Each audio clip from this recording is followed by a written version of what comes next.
اکثر لوگوں کی اچانک رات میں آنکھ کھل جاتی ہے، اس کے بعد وہ لوگ بڑا بے قرار ہو جاتے ہیں۔ تو اس وقت کیا کرنا چاہیے بندے کو، اور رات میں اصل میں آنکھ کھلتی کیوں ہے، اس کے پیچھے بھی ایک بڑا راز ہے۔ میں وہ راز آپ لوگوں کو بتاتا ہوں، اور آپ لوگوں سے گزارش ہے کہ پھر اس پر عمل کرنا شروع کر دیں۔ دیکھیے، رات کا جب اخیر حصہ آتا ہے نا، عام طور سے بندہ ایک دم رات میں 2 بجے اچانک آنکھ کھل گئی، 3 بجے اس کی آنکھ کھلی، تو ہم کیا کرتے ہیں کہ اگر پیشاب محسوس ہو رہا ہوتا ہے، پیشاب لگ رہا ہوتا ہے، تو فوراً پیشاب کیا اور آ کر پھر لیٹ جاتے ہیں، پھر سو جاتے ہیں۔ تو رات کو اللہ تبارک و تعالیٰ نے قرآن کریم میں ارشاد فرمایا کہ وَجَعَلْنَا اللَّيْلَ لِبَاسًا وَجَعَلْنَا النَّهَارَ مَعَاشًا، کہ رات بنائی سونے کے لیے، دن کو بنایا کمائی کے لیے۔ لیکن سورہ مزمل میں اللہ تعالیٰ نے قرآن کریم میں ارشاد فرمایا اپنے محبوب صلی اللہ علیہ وآلہ وسلم کو مخاطب کر کے کہ یا ایھا المزمل، اے کپڑا اوڑھنے والے، یعنی اللہ تعالیٰ نے اپنے محبوب صلی اللہ علیہ وآلہ وسلم کو مخاطب کیا اور کیا کہا، قم اللیل الا قلیلا، کہ رات کو اٹھیے، الا قلیلا، مگر تھوڑا، یعنی کم۔ کیوں؟ پہلے اللہ تعالیٰ نے اپنے محبوب صلی اللہ علیہ وآلہ وسلم سے کہا کہ آپ اٹھیے، لیکن پھر محبت کا پیغام ایک دم آ گیا کہ بھئی ہمارے نبی پورا دن محنت کرتے ہیں، پورا دن لوگوں میں دعوت و تبلیغ کا کام کرتے ہیں، تو تھک جاتے ہیں۔ تو اللہ نے فرمایا الا قلیلا، تھوڑا کم۔ کتنے خوبصورت انداز سے اللہ تعالیٰ نے اپنے محبوب سے بات کی ہے اس میں، نصفہ او انقص منہ قلیلا، یا اس سے بھی کم، یعنی اس کا بھی آدھا، او انقص منہ قلیلا، یا اس سے بھی کم، یعنی چوتھائی حصہ، تھوڑا سا اٹھیے، لیکن ضرور اٹھیے۔ اب یہ تہجد کے لیے اصل میں اللہ تبارک و تعالیٰ نے اپنے محبوب صلی اللہ علیہ وآلہ وسلم سے کہا ہے، اور تہجد کے وقت صرف اپنے نبی کے لیے چیز خاص نہیں رکھی، اپنے نبی کے صدقے میں ساری امت سے کیا کہا کہ جب رات کا اخیر حصہ آتا ہے، 3/3 سے گزر جاتے ہیں رات کے، تو اس کے بعد جب رات کا چوتھائی حصہ شروع ہوتا ہے، اخیر حصہ آتا ہے، اس وقت اللہ تعالیٰ آسمان دنیا پر ایک خاص نگاہ، خاص توجہ ڈالتا ہے، خاص توجہ سے دیکھتا ہے اس دنیا کو، اور کیا فرماتا ہے؟ اللہ تعالیٰ ایک اعلان کرتا ہے، فرماتا ہے کہ ہے کوئی بیمار انسان جو بیمار ہو، جو شفا چاہتا ہو اور اسے شفا نہ مل رہی ہو، ہے کوئی آئے مجھ سے طلب کرے، مجھ سے شفا مانگے تاکہ میں اس کو شفا دے دوں۔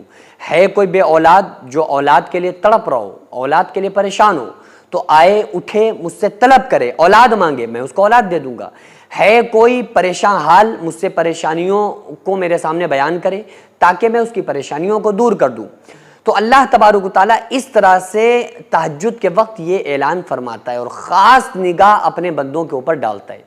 اور پھر ان میں وہ لوگ مخصوص ہوتے ہیں کہ جو لوگ اٹھیں اور اٹھنے کے بعد اللہ کے سامنے سربہ سجود ہو جائیں، سجدے میں آ جائیں۔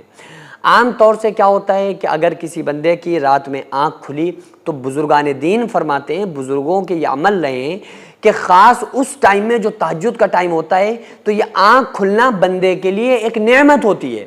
کہ بندہ یہ سوچتا ہے کہ چلو ہم آج تہجد پڑھیں گے، کل پڑھیں گے، پرسوں پڑھیں گے، تو یہ ایک بڑی نعمت ہوتی ہے کہ کسی نہ کسی بہانے اس کی آنکھ کھل گئی۔ تو جب وہ رات کے اخیر حصے میں اگر اس کی آنکھ کھلے نا، تو اس وقت اس کو یہ سوچنا چاہیے کہ ہمارا رب پہلے آسمان پر ہم کو دیکھ رہا ہے، دیکھتا تو ہر ٹائم ہے، لیکن خاص نگاہ کے ساتھ ہم کو دیکھ رہا ہے۔ تو جو بھی ہماری مشکلات، ہماری پریشانیاں، ہمارے سامنے آنے والی مصیبتیں ہیں، ان مصیبتوں، پریشانیوں کو اپنے رب کے سامنے رکھنے کا وقت آ گیا ہے۔ تو بندے کو چاہیے کہ اس وقت اپنے ساری مصیبتوں کو وضو کر کے اللہ کے سامنے آ کے بیان کرنا شروع کر دے، یعنی تہجد کی نماز پڑھے۔ پھر جب کوئی بندہ تہجد کی نماز کے لیے نیت باندھتا ہے،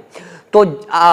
بعض کتابوں کے اندر آتا ہے، اور حدیث پاک کا مفہوم میں آپ لوگوں کو بتاتا ہوں کہ بندہ اپنی نماز کمپلیٹ نہیں کر پاتا ہے، اللہ تبارک و تعالیٰ اس کو مانگنے سے پہلے عطا فرما دیتا ہے، اللہ تبارک و تعالیٰ اس کو مانگنے سے پہلے اس کی دعاؤں کو مقبولیت عطا فرما دیتا ہے۔ تو اس لیے